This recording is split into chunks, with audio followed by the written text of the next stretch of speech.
Sungguh-sungguh Allah sangat ridho ketika seorang hamba itu makan ketika sesuap nasi dia muji Allah, ketika minum seteguk nasi dia muji Allah. Itu kalau orang diridhoni Allah itu wali betul. Itu untuk jadi wali itu gampang, kamu makan ridho, kamu nginjak buminya Allah ridho seneng, kamu hidup keseharian aman seneng. Nah ini supaya sampean kita semua ngaji betapa panduan Rasulullah untuk menggapai ridho Allah itu banyak yang keseharian sekali. Saking kesehariannya banyak dalam hadis dan itu sahih. Nabi menyebut hal-hal yang keseharian. Hatta ma tas'alu fi fimra'atika, kamu punya uang kemudian istri kamu bisa makan, itu ibadah. Bahkan sebagian ibadah itu dicontohkan Nabi yang akhirnya diprotes sahabat, yaitu wa fi buti ahadikum sedekah, kamu menggauli istri kamu itu ya sedekah. Sampai sahabat bilang, yang benar ya Rasulullah, ayati ahaduna syahwatahu wa huwa lahu ajrun, masa urusan biologis, urusan syahwat kemudian dia dapat pahala. Nabi menjawab, alaysa lawadhu'aha fi haramin akana alaihi wisrun, bagaimana kalau dia meletakkan ke yang tidak benar, itu kan dosa.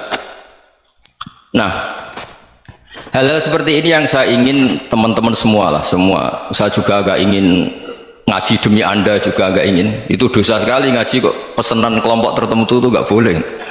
Islam itu untuk semua. Jadi ya cuma karena di depan saya jenengan ya seakan-akan jenengan korbannya. Itu ada ilmunya dalam usul fikih itu. Jadi orang itu harus ngaji usul fikih. Nama yang disebut, mungkin Mas Sufyan masih ingat zaman ngaji usul fikih, nama yang disebut itu tidak jaminan sebagai prioritas perintah.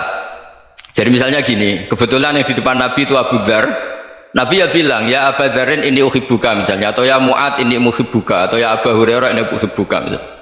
Banyaklah riwayat yang Nabi nyebut ya Abu Dzarin, ya Mu'ad, ya Abu Hurairah. Kemudian misalnya Nabi meneruskan khitab, ini uhibbuka, saya mencintai kamu, fakul dubur sholatin, atau sebagian riwayat disebut fala tada'anna dubura kulli sholatin Allahumma inni ala dzikrika wa syukrika wa husni ibadatik. Saya mencintai kamu, siapa saja, Mu'ad bisa, Abu Dzar bisa sahabat. Saya mencintai kamu, mohon kalau habis sholat kamu jangan lupa wiridan Allahumma inni ala dzikrika wa syukrika wa husni ibadatik. Ya Allah, tolong kami permudah supaya mudah ingat engkau. Anda tidak bisa mentang-mentang, wong nama saya Parmin, nama saya Purnomo, itu yang diperintahkan Mu'ad misalnya. Jadi yang disebut satu, tapi khitab itu untuk siapa saja.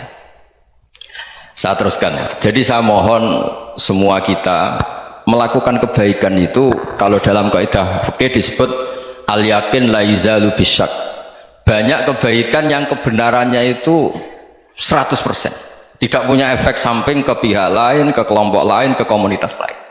Itu tadi misalnya Anda makan dan itu murah sekali, hanya butuh satu piring, setiap punyaan kamu muji Allah, setiap minum kamu muji Allah. Itu redaksinya Rasulullah SAW disebut Allah sangat ridho ketika seorang hamba makan kemudian dia memuji Allah, atau minum kemudian dia muji Allah. Logikanya gampang, negara seperti ini yang kamu harapkan bentuknya kayak apa, mertua, ipar, komunitas, tetangga, itu nyata terjadi itu kan belum pasti. Sementara yang mesti terjadi adalah kamu butuh makan, kalau tidak mati, butuh minum, kalau tidak mati, butuh bumi yang nyaman ditempati, kalau tidak kita juga mati. Sebab itu Allah kalau menyebut nikmatnya itu hal-hal yang keseharian. Alladzi at'amahum min ju'. Allah itu siapa? Allah itu yang menciptakan kamu bisa makan, tidak berlebihan. Allah itu yang menciptakan kondisi sosial itu ideal. Zaman Nabi itu ya ada orang munafik, orang-orang pilihan Allah itu juga diuji orang sekelilingnya yang macam-macam. Semua diuji sesuai konteks zaman dan waktu. Nah, tapi ada ibadah-ibadah yang selalu disarankan Nabi. Sampai Nabi itu pernah ditanya, ayul islami khairun ya Rasulullah, Islam terbaik itu gimana? Jawaban Nabi itu unik, itamu to'am, Islam terbaik itu ya makan-makan, yang santai-santai. Ketika Allah menyebut beberapa kebaikan, falak tahamal aqobah, wa ma adrokan apa? Mal aqobah. Terusannya apa? Fakku rokobah. Terusannya apa? Au it'amun fi yaumin di masubah. Ya, atau acara makan-makan itu juga Islam. Kenapa? Ya bayangkan kalau tidak ada makanan, kita mati kan?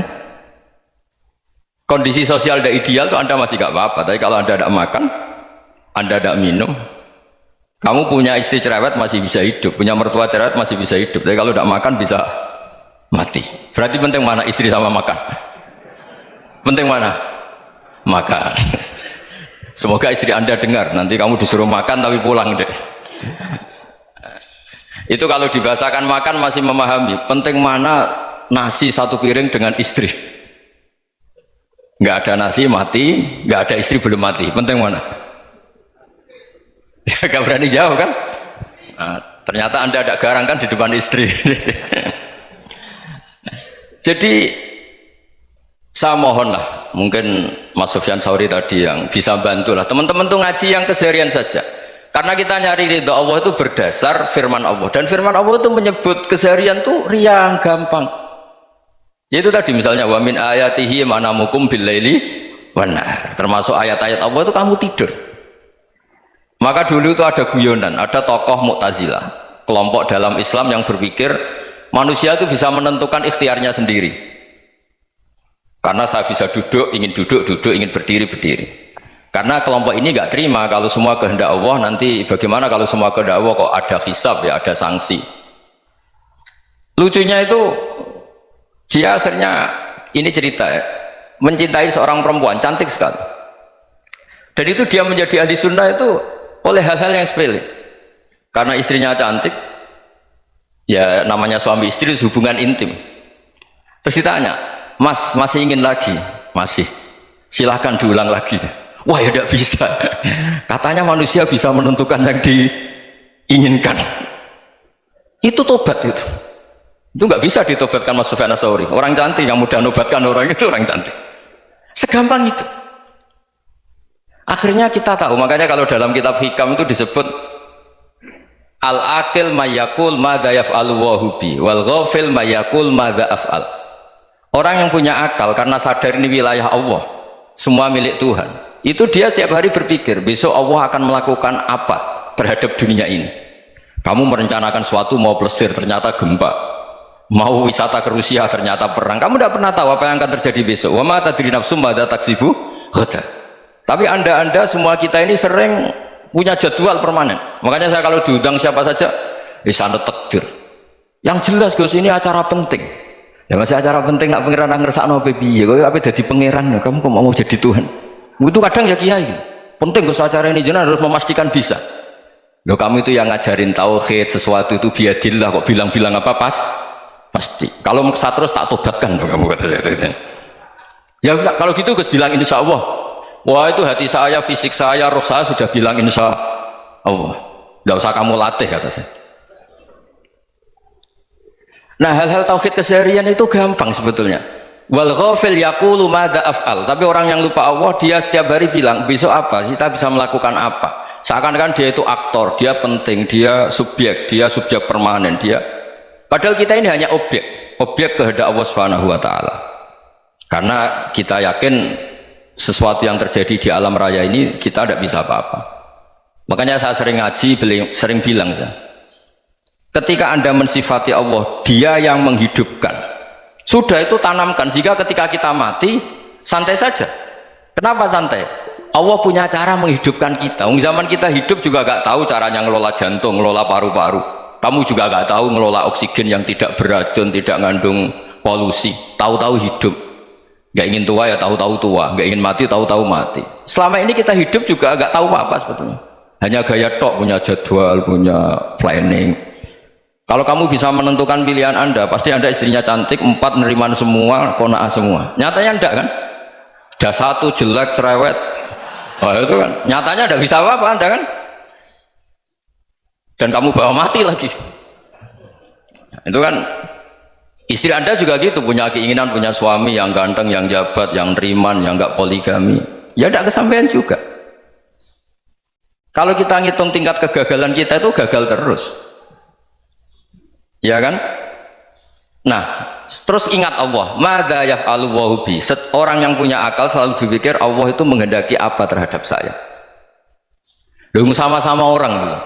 Melihat orang yang serius, itu kata Anda itu pemikir berat, serius, senang punya tokoh yang merengut karena kamu anggap serius. Tapi sebagian orang anggap orang yang serius itu wong merengut, wong masam, wong muka kok ditekuk. Jadi sama itu hati ya muqallibal qulub tsabbit qalbi ala dini, karena kita nggak tahu cara berpikir kita tentang orang lain, tentang sekeliling kita. Misalnya kita orang baik yang jenis ngurmat fakir miskin, ada orang bangun masjid mewah itu janggal. Apa artinya masjid mewah kalau banyak orang kelaparan? Tapi kalau yang jenis pendidikan, apa artinya masjid mewah kalau tidak bisa ngaji? Nanti yang jenis infrastruktur, apa artinya ini kalau semuanya punya sudut pandang yang berbeda-beda. Dan Islam mengapresiasi semua kebaikan.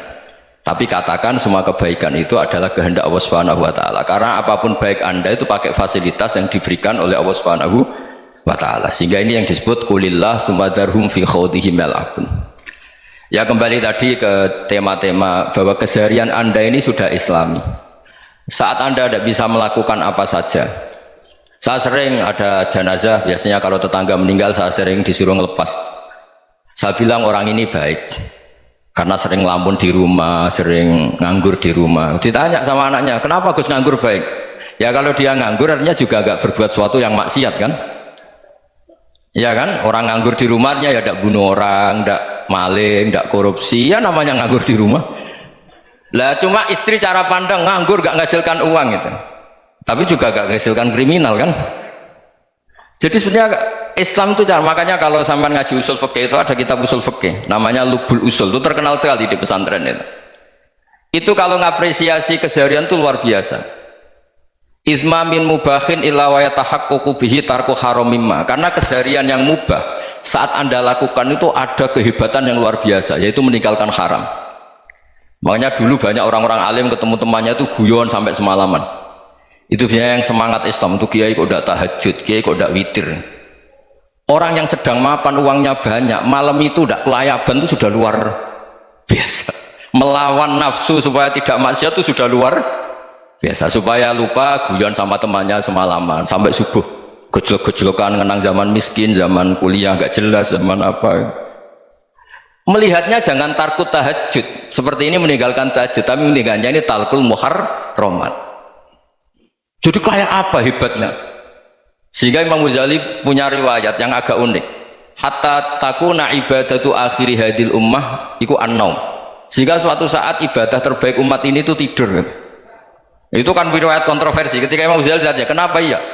Kenapa kamu mulai keluar dari rumah itu sudah banyak maksiat, melihat perempuan yang enggak mahram, melihat fenomena. Tapi kalau kamu tidur itu enggak melihat apa-apa. Tapi juga kamu jangan nganggap tidur itu ibadah betul. Saatnya melakukan fardu ain malah masih tidur. Tapi itu sudut pandang yang menjadikan kita Islam itu gampang. Jadi saat Anda tidak bisa aktivitas apa-apa, misalnya ada beberapa orang yang lumpuh itu memang nggak bisa Jumatan, nggak bisa ibadah, tapi dia juga nggak bisa maksiat. Tidur itu memang Anda saat itu tidak bisa tahajud, tidak bisa witir, tapi saat itu ada zina, ada maling, tidak gosipkan orang, tidak bully orang, tidak menanamkan kebencian, tidak hasud. Sehingga tidur menurut Allah Ta'ala wa min ayatihi manamukum billaili apa? Wanahar. Karena di tidur itu selain ada unsur istirahat, jaga stamina, juga ada unsur meninggalkan beberapa keburukan. Nah, saya mohon ibadah yang keseharian ini kita jaga supaya kita semua baca ayat itu fasih itu tertanam di hati. Allah itu siapa?